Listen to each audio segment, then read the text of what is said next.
Mesdames, Messieurs, bonjour à toutes et à tous. Jour J-1. Demain s'ouvre à Ouaga 2000 le procès du coup d'État manqué de septembre 2015 qui verra défiler à la barre 84 accusés et de nombreux témoins. Ce midi, nous revenons sur les événements qui avaient brutalement mis fin à la transition. Le gouvernement congolais n'a pas lésiné sur les moyens de répression pour empêcher la contestation de son pouvoir par la rue. À l'appel de l'Église catholique, des marches devaient avoir lieu hier pour dénoncer le maintien au pouvoir de Joseph Kabila. Demain s'ouvre à Ouaga 2000 le procès du coup d'État manqué de septembre 2015. Pendant près de 2 semaines, le Burkina va rouvrir une page sombre de son histoire. Cet événement avait eu un impact sur la transition qui devait aboutir aux élections générales d'octobre. Retour sur ce coup d'État manqué et ce qui s'était réellement passé avec Zoubaviel David Dabiré. 2 ans d'instruction sur le dossier du putsch manqué de 2015 à l'arrivée. 84 personnes formellement inculpées par le parquet militaire et appelées à s'expliquer sur l'affaire dite Général Gilbert Diendéré et compagnie. Ces accusés sont issus de toutes les couches socio-professionnelles du Burkina Faso. Si les militaires sont les plus nombreux, plusieurs autres personnes sont issues du monde politique, de la presse, du secteur privé et du monde universitaire. Ils devront répondre d'une douzaine de chefs d'accusation au nombre desquels l'atteinte à la sûreté de l'État, l'incitation à la commission d'infraction, le meurtre, le crime contre l'humanité, les faits de coups et blessures volontaires, la trahison, le recel, la destruction des biens et autres griefs. Des griefs signifiés aux présumés coupables lors des audiences de confirmation des charges tenues entre octobre et novembre 2017 sur fond de guéguerre juridique et judiciaire. Pour certaines de ces infractions, des accusés risquent la perpétuité ou encore des peines d'amende s'ils sont reconnus coupables.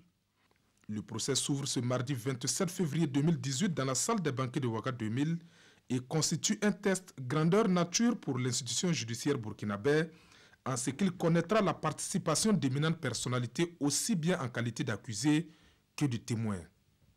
Et sur ce point, les listes proposées par le parquet militaire et les accusés en disent long sur l'ampleur de cette tentative manquée de prise du pouvoir. Le président du Faso, le Mogo Naba Bango, l'ambassadeur américain au Burkina Faso au moment des fêtes, Toulinabo Mouchingi, et bien d'autres figures diplomatiques et religieuses seront ainsi sollicités pour aider le juge Seydou Ouedraogo à faire la lumière sur ce que certains qualifient de procès du siècle. Un procès qui connaîtra la participation d'une centaine d'avocats issus des grands barreaux d'Afrique et d'Europe. Le caractère public du procès donne la possibilité à tout Burkinabé d'y assister. Dans un tout autre chapitre, un hôtel 4 étoiles inauguré à Dédougou, l'hôtel Zernaba vient améliorer l'offre d'accueil du chef-lieu du Moun et du Burkina en général. Un investissement privé qui entre en droite ligne des objectifs du PNDS et contribue à renforcer les actions du gouvernement en matière d'offres hôtelières. Le promoteur de l'infrastructure n'est autre que le PDG du groupe Ebomaf, Mamoudou Bonkungu. Reportage à Dédougou, Yves Rwamba, Yacouba Goro. Désormais trône à Dédougou, dans la cité des Bankui, une infrastructure hôtelière de 4 étoiles. L'hôtel Zennaba, ici inauguré avec le patronage du Premier ministre Paul Kaba Thieba, a coûté plus de 4 milliards de francs CFA et va créer plus de 200 emplois dans la ville de Dédougou. Cet investissement vient aussi soutenir la croissance au Burkina Faso, selon le Premier ministre. Cet important investissement va non seulement soutenir l'emploi des jeunes, l'emploi des femmes, mais également, à travers le développement du tourisme, favoriser le développement de toute la région ici, dans la boucle du Mourou. C'est la preuve que le plan national de développement économique et social n'est pas seulement l'affaire du gouvernement, c'est l'affaire de tout le monde, de tous les Burkinabés, chacun à son niveau. Et c'est la preuve également que la richesse et l'emploi sont créés par le secteur privé. Ce bâtiment R+3, doté d'un ascenseur et bien d'autres commodités, vient rendre un hommage mérité à son défunt père à travers le nom Zennaba.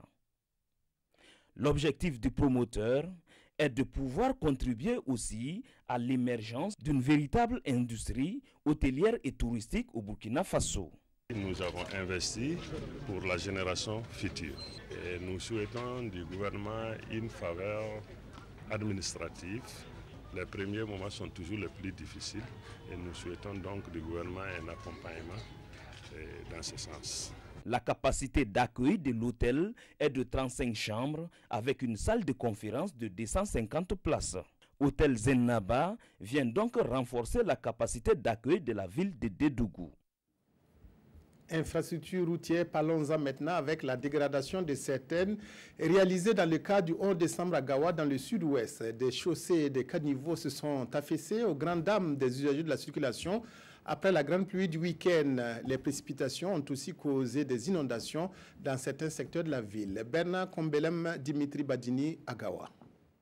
La grande pluie qui s'est abattue dans la nuit de vendredi à samedi matin a causé d'innombrables dégâts dans la cité de Bafouki. C'est le cas ici au secteur 4 de la ville, où des maisons se sont effondrées, des caniveaux cédés, sous la pression des eaux, laissant les habitants dans un désarroi. Nous avons pu sortir certaines affaires de la maison. Ma chambre n'est pas la seule à s'écrouler. Il y a des maisons qui vont peut-être tomber dans peu de temps. Et je crois fermement que l'entreprise a commis d'énormes erreurs. Nous habitons ici depuis plusieurs années et c'est la première fois qu'on voit une telle situation. Je crains qu'une prochaine pluie ne fasse plus de dégâts.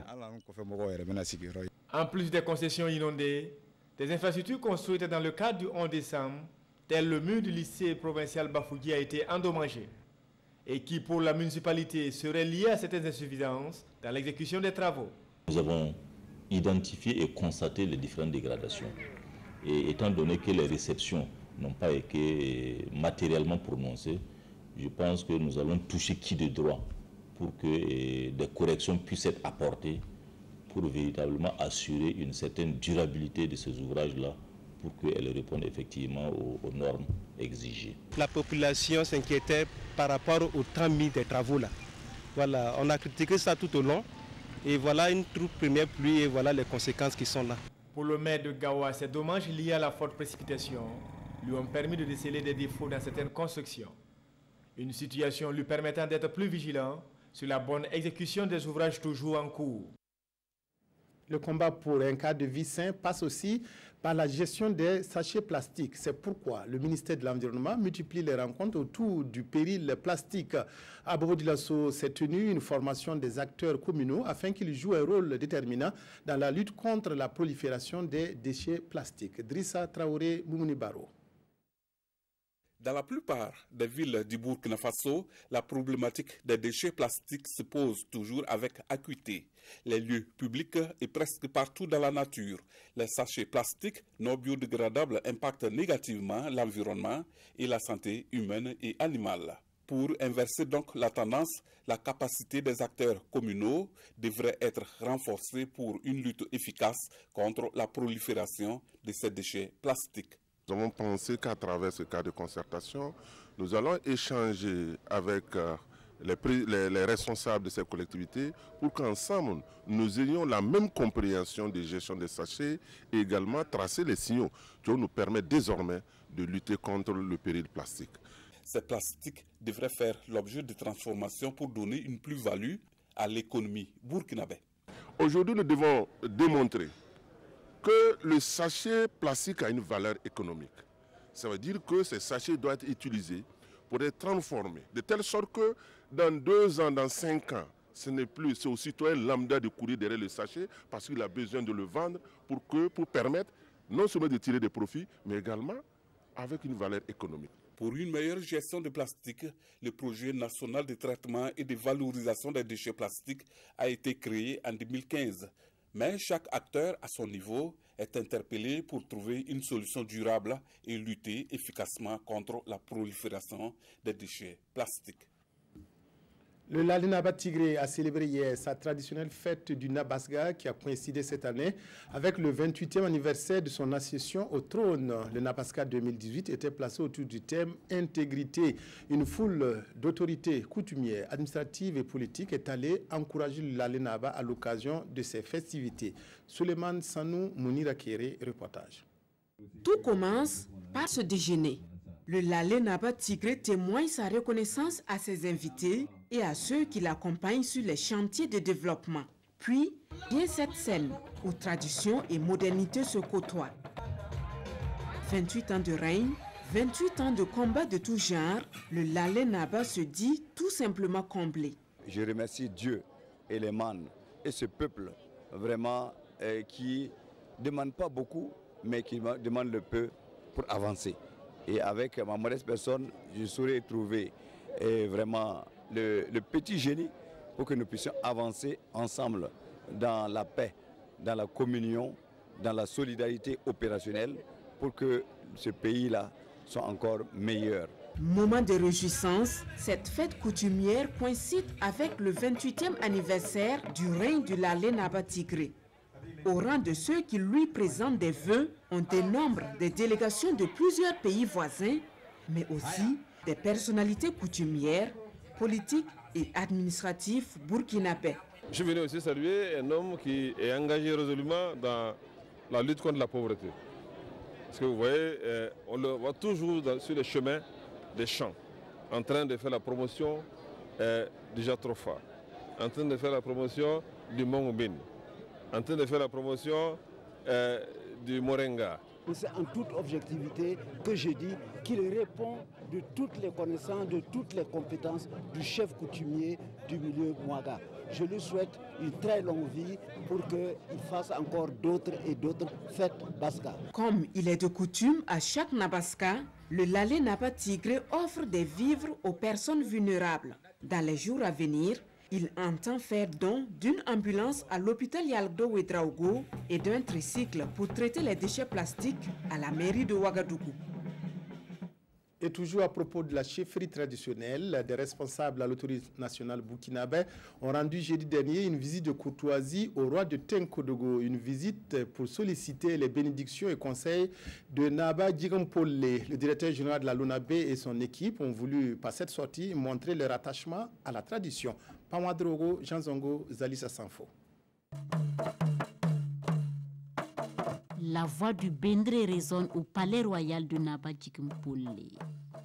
Nous sommes à Tenkodogo. Et cette voix-là est porteuse d'un message de l'équipe de la nationale des Jeux du hasard. Longue vie au roi, pour que vivent les traditions et que la jeunesse y trouve toujours son repère. C'est le message traduit en langage d'initié. Simotar Nagda et son équipe sollicitent du même coup conseil et bénédiction. C'est une ligne de conduite que nous avons adoptée et nous sommes retournés au royaume père qui est Tenkodogo pour continuer cette logique-là de soutenir la tradition de nos ancêtres. Les traditions doivent se perpétuer et l'équipe de la LONABé n'est pas venue les mains vides. Voici leur présent. Il n'a pas Djigampole de Tenkodogo de se réjouir et de promettre qu'avec de telles initiatives, la tradition survivra toujours. La LONABé a renforcé la situation traditionnelle. Les instruments, ça c'est formidable. Ça ne fait que m'accompagner, sans oublier les 5 grands royaumes du pays. Sa présence pleine de gaieté et de satisfaction. Et la LONABé promet revenir encore à Tenkodogo pour écouter, entendre parler de ce qui fut le passé pour mieux façonner l'avenir. En RDC, le pouvoir de Joseph Kabila n'est pas disposé à faire des concessions à l'Église catholique ni à son opposition qui refuse le maintien au pouvoir du président congolais. Hier, des marches initiées après les messes du dimanche dans plusieurs villes du pays ont été dispersées à coups de gaz lacrymogène et de tirs à balles réelles. Bilan, 2 morts et plusieurs blessés, même si le gouvernement congolais ne reconnaît pas qu'il y ait eu des décès au cours des manifestations. Les catholiques congolais mobilisés contre le maintien au pouvoir de Joseph Kabila, malgré la répression. Pour la 3e fois en 2 mois, ils ont organisé dimanche des marches à la sortie des messes. Dans plusieurs villes, elles ont été étouffées par les forces de sécurité qui se sont déployées en grand nombre devant toutes les églises catholiques. À Kinshasa, Internet a été coupé et des marches ont été réprimées par la force, faisant au moins 1 mort et 2 blessés graves. Le défunt a été abattu dans l'enceinte d'une paroisse du centre-ville. Des manifestants se sont réfugiés à l'intérieur même des églises. Les manifestants réclament le départ du président Joseph Kabila au pouvoir depuis 17 ans. Son mandat s'est officiellement achevé il y a plus d'un an. Sport, une grande foulée pour la paix. Manifestation organisée samedi dernier sur l'avenue Kwame Nkrumah à Ouagadougou qui a connu de nombreuses attaques contre la liberté et la paix. L'initiative est du réseau des médias pour la paix par le sport. Ce cross s'inscrivait dans le cadre des activités du réseau qui, comme son nom l'indique, œuvre à promouvoir la paix par le sport. Nongba Kouda Abdoulaye Kabore. Le Ditania fut donné ici, devant le café Aziz Istanbul, victime du massacre des terroristes. Le même geste répété devant le café Capuchino, qui a subi le même sort. L'œuvre est du réseau des médias pour la paix par le sport, RMPS, qui veut à travers ce cross, dénommé Grande Foulée pour la paix, témoigner sa compassion aux victimes des récentes attaques terroristes au Burkina Faso. La Grande Foulée pour la paix, c'est une idée pour faire d'une pierre deux coups, comme on le dit, promouvoir la paix et aussi promouvoir le sport pour tous. C'est ce qu'on a eu comme idée. Et l'institut même qui a organisé cet événement, c'est le réseau des médias pour la paix par le sport, et coordination du Burkina. Et il faut dire que le réseau des médias pour la paix par le sport est né en 2010 au Bénin.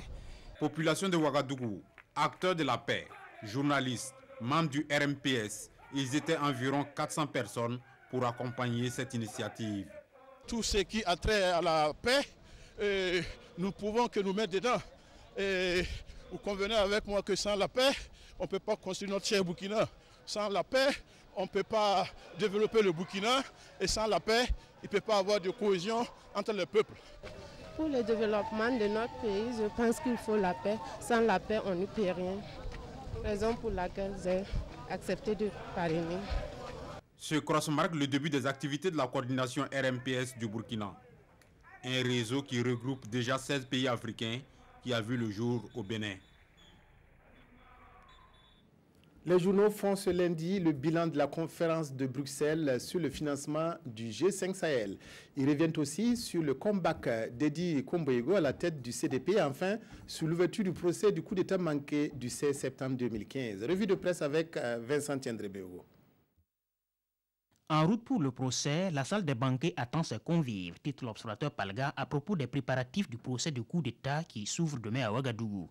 Dans la salle des banquets, qui sera transformée en salle d'audience, l'Obs a constaté ce week-end des travaux de maintenance, de la climatisation, mais aussi d'installation d'équipements audiovisuels pour permettre aux citoyens de suivre ce procès tant attendu. Jugement catharsis demain à Ouagadougou 2000, titre aujourd'hui au Faso. Jugement qui devrait trouver des réponses à un certain nombre de questions que le journal se pose. Que s'est-il réellement passé le 16 septembre 2015? Qui a ordonné l'arrestation du président de la transition, Michel Kafando, et de son premier ministre? Le général Gilbert Diendéré a-t-il été mis devant les faits accomplis? Et pourquoi d'ailleurs un putsch à seulement quelques jours de la présidentielle censée renouer le Burkina Faso avec l'état de droit? Autant d'interrogations soulevées par aujourd'hui au Faso. 80 de personnes passeront la barre, parmi lesquelles 2 figures majeures, à savoir les généraux Gilbert Diendéré et Djibril Bassolé, sur qui pèse une longue liste de chefs d'inculpation liés à ce coup de force raté de septembre 2015 avec des implications étrangères. Edi Komboego à nouveau président du CDP. C'est l'information à la une de certains quotidiens comme Le Pays et c'est à l'issue de la session ordinaire du bureau politique national du parti tenue hier dimanche à Ouagadougou.